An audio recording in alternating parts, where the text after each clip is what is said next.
मेज पर लैपटॉप रख दिया गया है। माँ बाप की निगाहें स्क्रीन पर इस इंतजार में टिकी हैं कि कब उनका बेटा उनके सामने नमूदार होगा। कुछ देर में सामने से एक आवाज आती है, कैसी हो अम्मी। यह आवाज उस बेटे की है जो पिछले 4 सालों से जेल की सलाखों के पीछे बंद है। उसकी आवाज अदालतों के कानों तक भी नहीं पहुंचती है। वह नाइंसाफी के अपने सफर में तना है। उसकी आवाज न ही न्यूज चैनल्स की स्क्रीन तक पहुंचती है, न ही अखबारों के पन्नों में दर्ज होती है। डिजिटल पोर्टल के माध्यम से, यूट्यूब के माध्यम से हम जैसे पत्रकारों ने उसकी आवाज लोगों तक पहुंचाने की तो बहुत कोशिश की, लेकिन ऐसी आवाजें भी न कारखाने में तूती की आवाज की तरह दम तोड़ रही है। 37 साल का वह नौजवान बिना किसी ट्रायल के जेल में सड़ रहा है। कैदी नंबर 626710, नाम है उमर खालिद। हिंदुस्तान में मुख्य धारा का मीडिया उमर के साथ हुई नाइंसाफी पर भले ही अपनी जुबान न खोलता हो, लेकिन विदेशी मीडिया में भारत सरकार और यहाँ की न्यायिक व्यवस्था का खूब मजाक बन रहा है। अमेरिकी अखबार न्यूयॉर्क टाइम्स की पत्रकार सुहासिनी राज ने उमर खालिद की गिरफ्तारी के 4 साल पूरा होने के बाद एक पूरे पन्ने की विस्तृत रिपोर्ट छापी है। इस रिपोर्ट में सुहासिनी ने उमर के परिवार के उन किस्सों और दर्द को जज्ब किया है जिसकी चीख भारतीय मीडिया बयान नहीं कर सकता। क्यों नहीं कर सकता? उमर एक मुसलमान है इसलिए, उमर सत्ता प्रतिष्ठान की आंखों की किरकिरी है इसलिए, मुसलमानों के हितों की आवाज उठाने वाला उमर मोदी की सत्ता के खिलाफ मुखर आवाज बन गया इसलिए। क्या इसका खामियाजा भुगत रहा है उमर खालिद? क्या किसी मुस्लिम आरोपी के लिए भारत में कोई अलग से कानून व्यवस्था है जिसके तहत उसे 4 सालों तक बिना किसी ट्रायल के जेल में ठूस कर उसकी जवानी बर्बाद की जा सकती है? जब सुप्रीम कोर्ट के जज किसी मामले में जमानत देते वक्त कहते हैं bail is the rule and jail is the exception, तो क्या उन्हें उमर खालिद नहीं दिखता है जिसके लिए लगता है जेल ही रूल है और बेल तो इसकी किस्मत में नहीं? फर्क देखिए तो आप खुद बखुद समझ जाएंगे। एक तरफ बिना ट्रायल के 1500 दिनों से जेल में उमर खालिद है, दूसरी तरफ बलात्कार और हत्या के आरोप में उम्र कैद की सजा काट रहा एक सजा याफ्ता मुजरिम है। उसकी पहुंच कहीं दूर सत्ता के शीर्ष पर बैठे नेताओं और मंत्रियों तक है। वो बलात्कारी है, लेकिन नीति नियंताओं की मेहरबानी शायद उसे हासिल है। तभी तो 2024 में हरियाणा विधानसभा चुनाव के महज 3 दिन पहले 20 दिनों के पैरोल पर वो जेल से बाहर आ जाता है। नाम है गुरमीत राम रहीम। राम रहीम के लिए जेल से बाहर आना जैसे उसकी मर्जी पर निर्भर हो, एक बार नहीं बार बार, जब चाहे तब। एक तरफ उमर खालिद है जिसके ऊपर दिल्ली में दंगा भड़काने का आरोप है, जो बिना किसी ट्रायल के 1500 से ज्यादा दिनों से जेल में बंद है। दूसरी तरफ गुरमीत राम रहीम जिसके ऊपर बलात्कार का आरोप सिद्ध हो चुका है। अदालत ने उसे उम्र कैद की सजा सुना रखी है। बावजूद इसके अब तक इसने जितने दिनों की सजा काटी है उसमें 235 दिन से ज्यादा वक्त तक पैरोल पर जेल से बाहर रहा है। न्यूयॉर्क टाइम्स की पत्रकार सुहासिनी राज की रिपोर्ट के मुताबिक उमर खालिद की वर्चुअल मुलाकात परिवार वालों के साथ हफ्ते में एक बार होती है।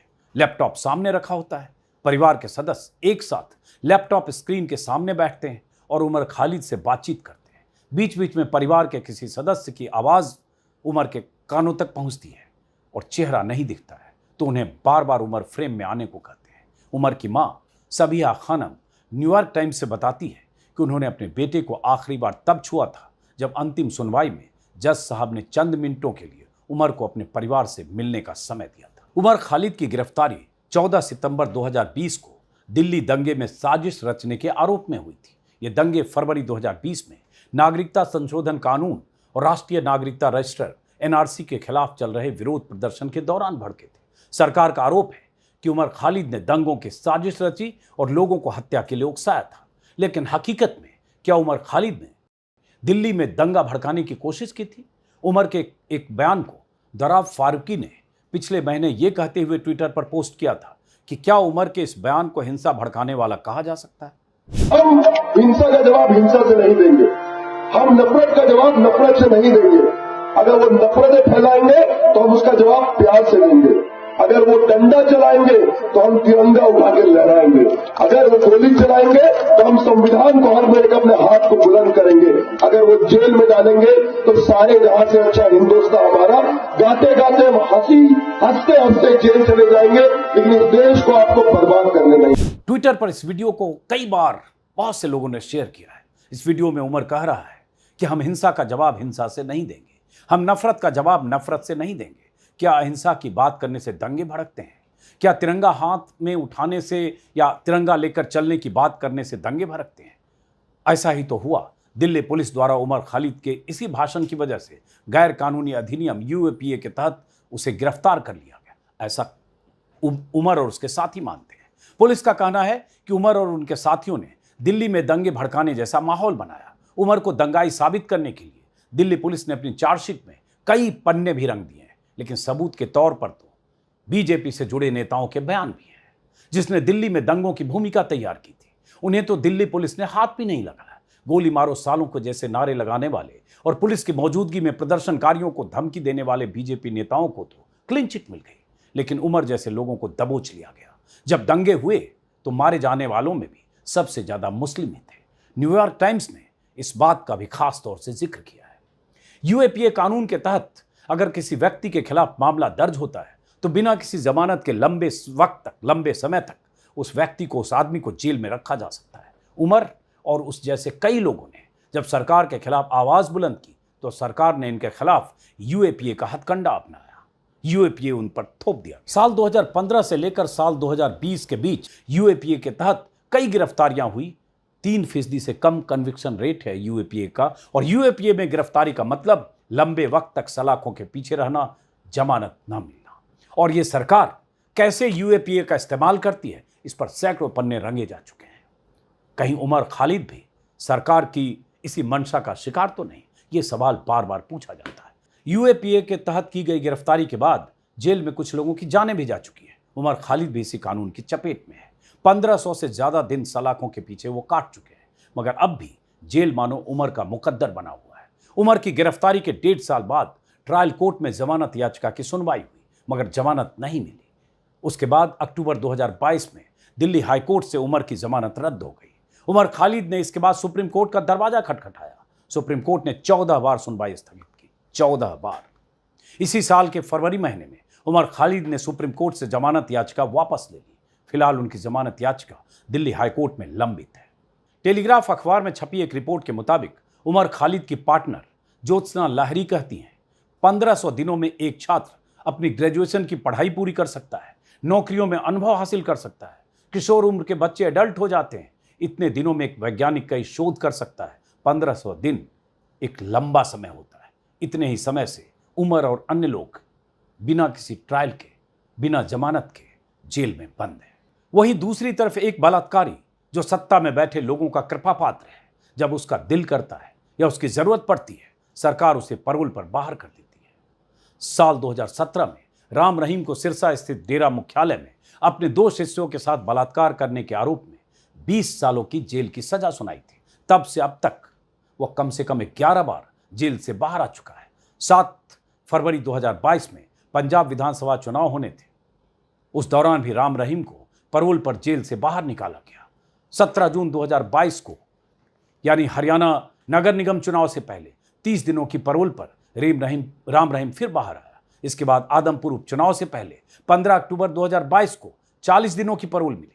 हरियाणा में पंचायत चुनाव के पहले 2023 जुलाई में 30 दिनों के लिए फिर बाहर आया। 21 नवंबर 2023 को राजस्थान विधानसभा चुनाव के ठीक पहले 29 दिनों के लिए राम रहीम फिर जेल से बाहर आया। और ताजा मामला हरियाणा विधानसभा चुनाव से पहले 21 दिनों के लिए वो फिर जेल से बाहर। हरियाणा विधानसभा चुनाव से ठीक पहले जो पैरोल मिली, अगर कुल अवधि को जोड़ें तो सजा के 275 दिन से ज्यादा जेल से बाहर बिता चुका है। वहीं उमर खालिद के नसीब में सिर्फ जेल की सलाखें हैं, कोठरियां हैं, तन्हाई है। क्या कानून बलात्कारी राम रहीम के लिए अलग है और उमर खालिद के लिए अलग? वहीं उमर खालिद के नसीब में जेल की कोठरियां हैं, सलाखें हैं, तन्हाई है। क्या कानून बलात्कारी राम रहीम के लिए अलग है और उमर खालिद के लिए अलग? पिछले साल उमर खालिद को अपनी बहन की शादी में शिरकत करने के लिए सिर्फ 1 हफ्ते की छुट्टी दी गई थी। न्यूयॉर्क टाइम्स की रिपोर्ट के मुताबिक उमर खालिद की मां कहती है, उमर उस दिन सोता तक नहीं था, क्योंकि 1 हफ्ते की छुट्टी का एक मिनट अपने परिवार के साथ बिताना चाहता था। एक तरफ राम रहीम जब चाहे जेल से बाहर आ जाता है, 20-20 दिनों की उसे छुट्टियां मिलती हैं, चुनाव में उसके प्रभाव का इस्तेमाल किया जाता है, बलात्कार का आरोप उसके ऊपर सिद्ध हो चुका है, हत्या का मामला है। वहीं उमर खालिद बिना किसी ट्रायल के पिछले 4 सालों से जेल में बंद है। उमर खालिद के पिता सैयद कासिम रसूल इलियास ने न्यूयॉर्क टाइम्स को बताया कि खालिद की जमानत की अर्जी 3 बार निचली अदालतों में खारिज हो चुकी है। सुप्रीम कोर्ट में उसकी जमानत की सुनवाई कम से कम 1 दर्जन बार टाली जा चुकी है। पता नहीं क्या वजह है। बकौल कासिम रसूल 2 बार तो ऐसा भी हुआ कि खालिद को अदालत लाया गया, लेकिन जज साहब ने खुद को मामले से अलग कर लिया और खालिद को वापस जेल में भेज दिया गया। क्या भारत की न्यायिक व्यवस्था वाकई उमर खालिद के साथ नाइंसाफी कर रही है? क्या मुख्य न्यायाधीश CJI DY चंद्रचूड़ ने उमर खालिद के मामले को भी भगवान के भरोसे छोड़ दिया है? अभी तो उनका एक बयान था कि अयोध्या से जुड़ा फैसला उन्होंने भगवान के भरोसे छोड़ा और भगवान ने उन्हें दिशा दिखा दी।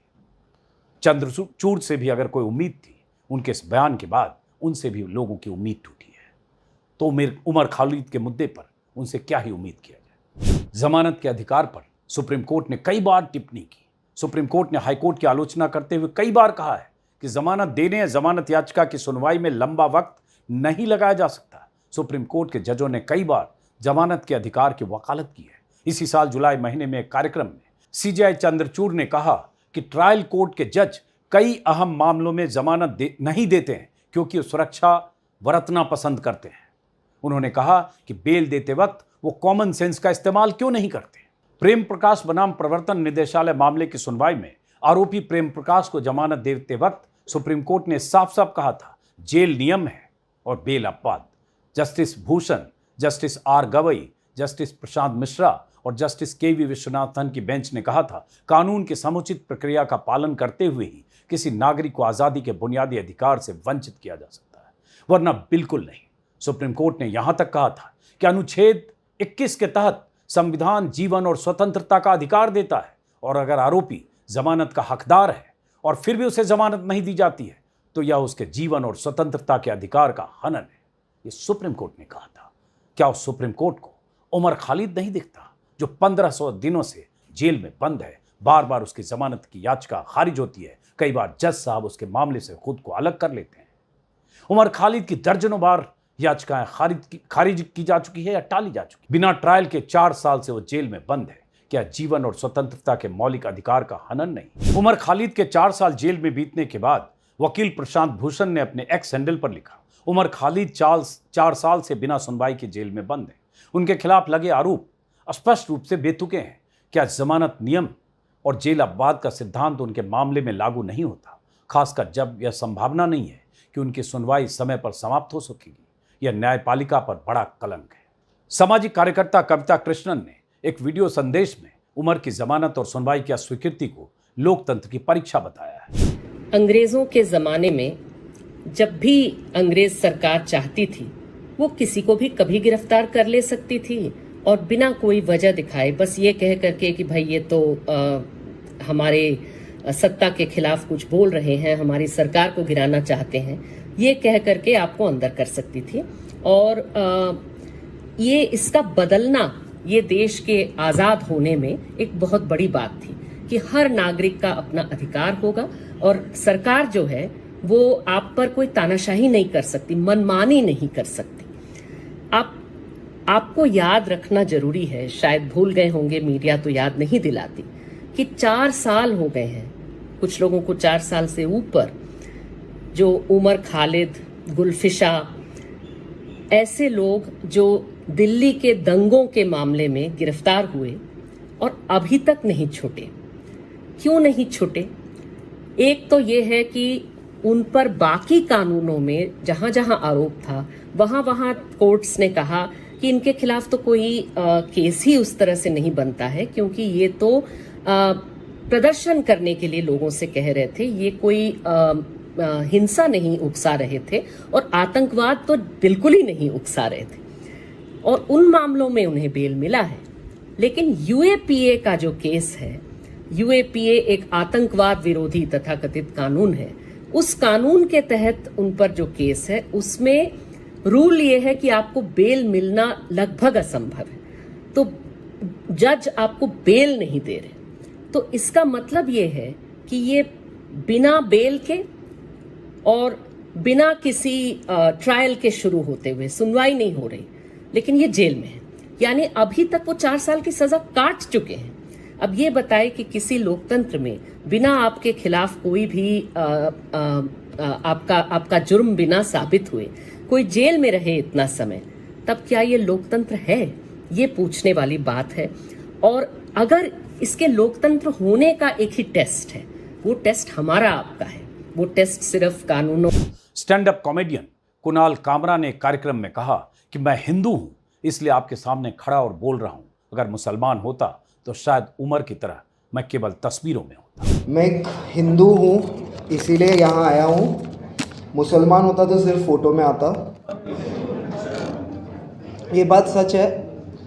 और आई थिंक 2016 में मुझे समझ में आया था, जब मैंने कॉमेडी कर रहा था 2-3 साल में, तब मैंने देखा कि ये जो हो रहा है इंडिया में कि कोई मतलब प्राइवेट कॉलेजेस में जो डोनेशन दे दे के बच्चे जाते हैं और उनके माँ बाप जेएनयू के छात्र को एंटी नेशनल बनाने लग जाए, तब सबको बोलने की ज़रूरत है।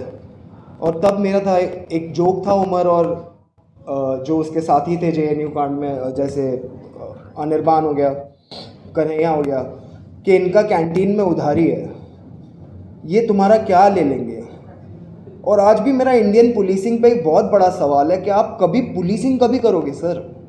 एक्ट्रेस और एक्टिविस्ट स्वरा भास्कर ने उमर खालिद और उन जैसे कई नामों को, कई लोगों को जमानत नहीं मिलने पर जजों से क्या क्या सवाल पूछे, जरा ये भी सुनिए। आज ये सवाल पूछना चाहती हूँ अपने न्याय व्यवस्था से कि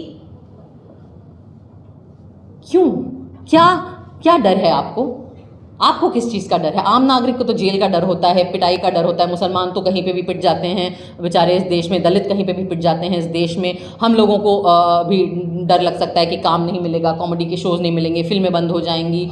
जिनके बच्चे हैं छोटे छोटे, उनको अलग अलग किस्म के डर लगते हैं। आपको क्या डर लगता है? आपके पास तो पूरा तंत्र है, आपके पास तो सारी सरकारी तंत्र है। जब तक आप इन बड़े बड़े सुप्रीम कोर्ट, हाई कोर्ट तक पहुंच जाते हो, आपको 60 साल 50 साल के ऊपर होते होंगे, आपके तो बच्चे भी बड़े हो गए होंगे। अच्छी महंगी कॉलेजेस में आप उन्हें पढ़ाते हैं, बाहर भेजते हैं, यूनिवर्सिटीज़ में वो भी सेटल हो जाते हैं, उनकी शादियाँ हो जाती हैं, उनके भी बच्चे होते हैं। तो इस बुढ़ापे में क्या डर है अब आपको? अब क्या लालच है आपके अंदर? क्या चाहिए आपको? हाँ, क्या ज़रूरत है? गवर्नर पोस्ट चाहिए, राज्यसभा जाना है, इतनी आपके अंदर लालच है कि आप महज आपका काम आपसे करने को हम मांग रहे हैं, वो आपसे नहीं हो रहा है। उमर खालिद के पिता न्यूयॉर्क टाइम्स को बताते हैं कि भारत में आजकल सच बोलने की कीमत चुकानी पड़ती है। इन दिनों भारत में किसी मुस्लिम नाम के व्यक्ति का फंसना और फंसाना आसान हो गया है। उमर खालिद की जमानत की सुनवाइयां जैसे औपचारिकता बनकर रह गई है। वहीं दूसरी ओर राम रहीम जैसे अपराधी को, सजा याफ्ता मुजरिम को आसानी से पैरोल पर छुट्टियां मिल जाती है, वह भी चुनाव से ठीक पहले। क्या उमर के लिए दूसरा कानून है? क्या उमर को सिर्फ मुसलमान होने की सजा मिल रही है? क्या भारत में मुसलमान होना कोई अपराध है? उमर को अब तक जमानत क्यों नहीं मिली? इन्हीं कुछ सवालों पर आज के इस वीडियो को खत्म करता हूं। मुलाकात होगी किसी और वीडियो में। फिलहाल नमस्कार।